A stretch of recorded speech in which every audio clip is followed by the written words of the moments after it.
Hey, what's up, everybody? Video 44 coming at you with another video. All right, so did my laundry this morning. Feel pretty good about everything. Nothing bad with my stomach this morning. It's because I've been eating rice and haven't been eating out, man. So that is what ultimately I can handle. And so I feel pretty good there. Also, the extra weight on my suitcases that I've been, doing the suitcase squats. I put extra weight in there because I read up on my detergent, and so what I do is I stuff it in the suitcase with it, and that is pushing a lot more weight. That thing adds significantly to it. So yeah, that's what it is for me. Just feeling pretty good about everything, man. Can't complain about much of nothing right now. Just gotta continue to be back in the house early 3 days in a row. Of course, the Laker games yesterday and the day before that kept me in the area more or less. And today, of course, is Sunday, so it's Bible study. It's gonna have me back before 4:30. It's like 2 o'clock right now, so I'll rush over to Target, grab some things over there that are needed for tonight's meal, and get back in time for Bible study, and that'll be about it. But this morning, get some art. Still have yet to make the art for the playlist I made on Friday. Still ain't listened to the playlist I made on Friday. Just ain't had time to. It ain't even got nothing to do with motivation. It's just not enough time to do it. And yesterday after the game, I just went to sleep. I was like, nah, I'm not feeling like that. I went to sleep about 8 o'clock, woke up at like 4:30, rolled around, made sure all my fantasy stuff was good, and then I fell back asleep at like 6:30, I think it was, and ended up waking up at like 8:30 again to start my day. So I'm plenty well rested. I ain't gonna lie, I got all the rest I need, and just been enjoying my art process. And it's just a lot of stuff I was behind on because everything I had going on, getting into the room a few days ago, and then immediately jumping into the Lakers stuff and getting out, doing what I've been doing. I had made some art while I was in Sun Valley, hadn't taken the pictures or posted them or nothing until today. So everything I've been doing artistically hadn't been posted at all. So I took some time today after I finished the laundry and just took pictures of all the pieces. There's only about 11 pieces coupled with what I did today. And posted all of that, made sure I did all of that. It took about an hour to get everything situated on there and post other art. So that's what I've been spending the last hour doing. And of course, checking my fantasy football stuff, man, as I love to do. Having an okay day. Most of my teams are winning, but some weird stuff going on in the NFL as far as production from players. You got kickers going for 24 points, star players going for nothing. Tight ends that have been breaking out gave me no production whatsoever, while Taysom Hill from the Saints went off for 41 points. I mean, stuff like that. It's like, man, I can't win. I'm going up against this Taysom Hill dude somebody just picked up off the waiver wire, and he decides to go for superstar numbers. He can't win that way. So that's kind of the stuff I've been seeing there. But just enjoying the Sunday, man. All the stuff that I love to pay attention to. Of course, I'm always having my eyes on Gaza every day, and it's just more of the same. We're talking about the massacre that took place at that school a couple of days ago. They've been bombing schools and hospitals the whole time, as if that's the thing to do. I hear that Netanyahu is sick. I don't know what's going on there. He has some issues with his parliament. The Ben Giver dude, I saw footage of him being pulled off the stage by his own people. I don't know what the situation was, if they were pulling him off stage. I don't know. It's just a lot of footage I don't know the context of, but basically, from what I understand, his words that Netanyahu felt ill. Like, man, listen, you know what I mean? I understand he no more in power than the president is here. You know what I mean? Just a face. Of course, he supports what he supports, but he's really just a talking head. We know who controls a lot of this stuff. These corporations and these very powerful Zionists who don't necessarily hold office, but are more so in control of all these damn corporations. We know who really wants to build greater Israel, who's really funding all of this crap. Netanyahu's just a face. He's just a guy they put up in front of us to say he's in charge. He ain't even more in charge than probably I am, to be honest with you. It's a fall guy for all the ultimate mistakes that I made, but nevertheless, he is the face. And if he does happen to not make it through his illness, boy, is there a hot fate waiting for him. And as it is everybody else who's supporting this crap, which is something they need to understand. You know, as I was saying a couple of days ago, you don't know how quick you are to unaliving, being unalived, I guess is what I'm saying. You don't know how close you are to the end.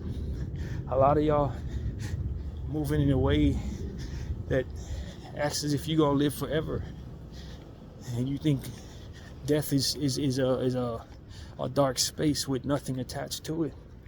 And whether you're right or you're wrong, you're gonna know soon enough. And that's why I talk the way that I do about not toying around with that. You don't toy around with that. Netanyahu's probably what, 57 to 65 years old, somewhere in that range. He ain't gonna be here that long, and he wants to coincide and align with the murdering and slaughtering of children. You sure? Like, you don't know how much time you have left. Whatever the hell's on the other side, you're gonna be there very soon, one way or another. So it's like, I just think people are toying with they forever, and that is ultimately what I talked about last week for a good hour walking down the street. And I encourage everybody to check out some of my previous therapy sessions, man, because we've had a lot of conversations I think hold a lot of meaning. But at the end of the day, I just want people to understand what you're risking when you do certain things. You don't believe in the consequences of those behaviors and all that. For your sake, I hope there is no God. I hope it's a whole lot of blackness in a box for you, instead of the afterlife of being held accountable for all that you do. Because if there's something to this religious stuff, if there's something to it, a lot of y'all gonna know about it soon enough. You know, and a lot of people that you've lost know all about it right now, and they're not able to warn you about the mistakes of your choices, and that ultimately is the reality of it. So many people assuming that they know, whether one way or another, they think they know what comes next. Truth of the matter is, we don't. But for the sake of not spending the rest of our eternity in regrettable spaces, it would be wise to be fair. It would be wise to be kind, because that doesn't cost you anything. If there is blackness at the end of it and nothing happened, it ain't like you're gonna be sitting up somewhere with a consciousness regretting anything. You know what I'm saying? It's probably best to be on the safe side and just be fair, be kind, as I always say. You know, not subjecting people to wrongdoing that they're gonna suffer from. Because if there is something on the other side, it's gonna be rough on you. You know what I mean? That's really what it comes down to. And we don't want that. We think we know, but we don't know. We think we're sure, but we're not sure. And a lot of people are moving as if everything they accomplish is going to be something they're going to be able to enjoy the fruits of, or is that they pass it forward is good enough. Believe me, you may accomplish what you want to accomplish, but if it sends you to hell, you're going to be burning while everybody else is enjoying what it is you accomplished, or tearing it down for which you have no defense. I just don't think the Zionist agenda is a smart one that pertains to what they're doing to people in the name of themselves and their own safety, or whatever it is that they've convinced themselves is not smart. You ain't gonna be on earth that long.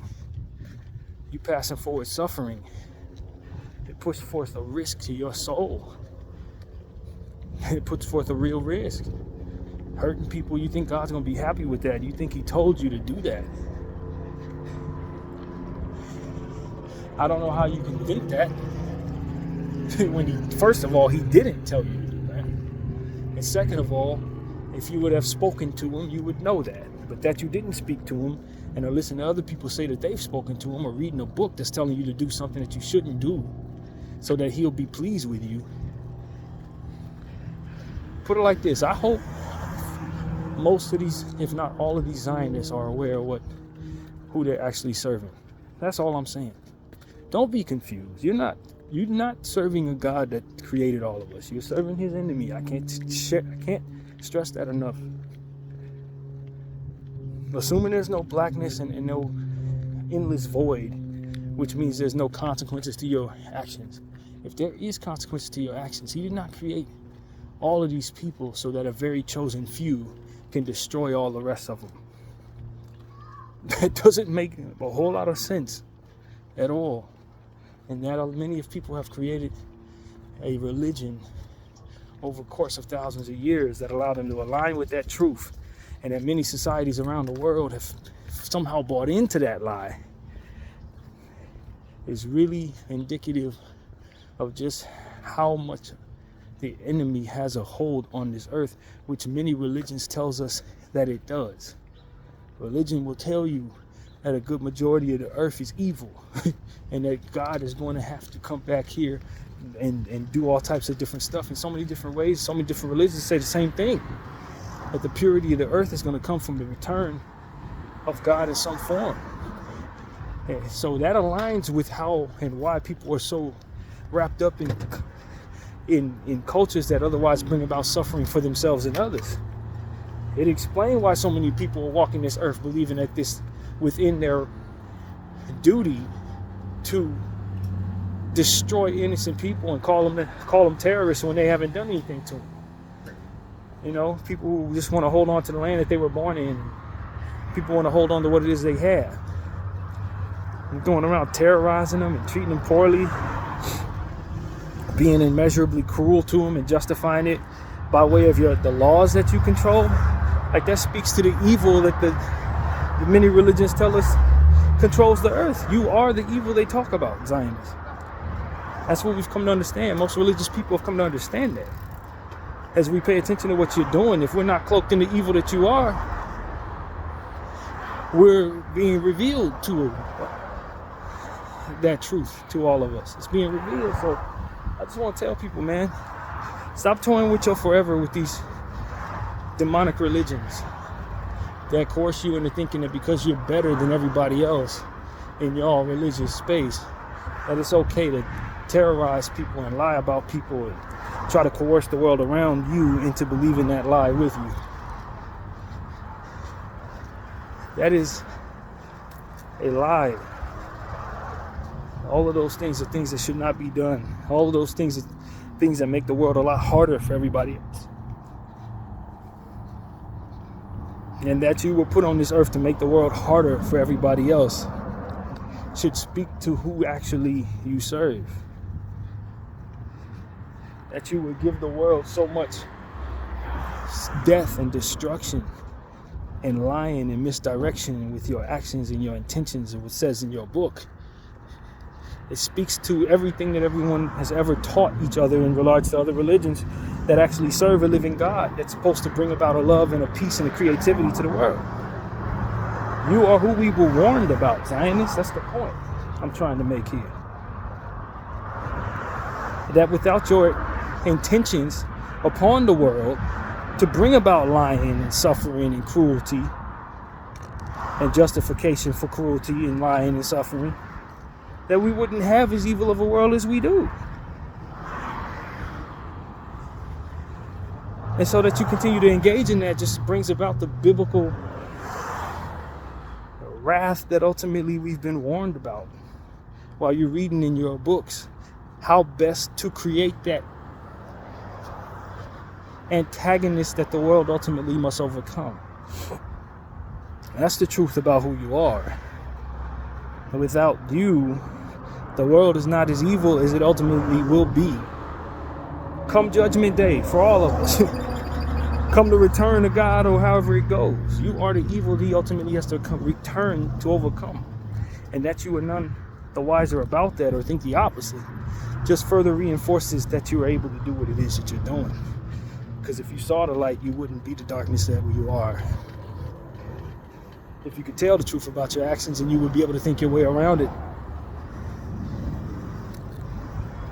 If you could see people for the innocence that they have, and not just the light in yourselves that you believe is there, that trumps all humans, then you would understand that you are the darkness that all of us must overcome. And just simply stop being that. Rather than needing some type of biblical wrath to come back and ultimately set things right. Without your actions, everything would be all right for the most part. So that's ultimately what it comes down to, man. They're not the only devil in the room, but they're certainly the biggest one moving today. And anybody that ultimately mimics what they do will ultimately carry forward the energy that they engage in.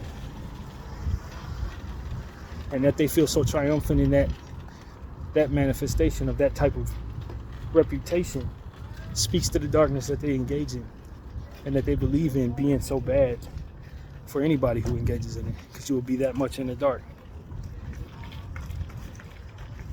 If they're chosen for anything, they're chosen for that, for which we need to overcome. BDL 44, I thank you all for watching. I'm out.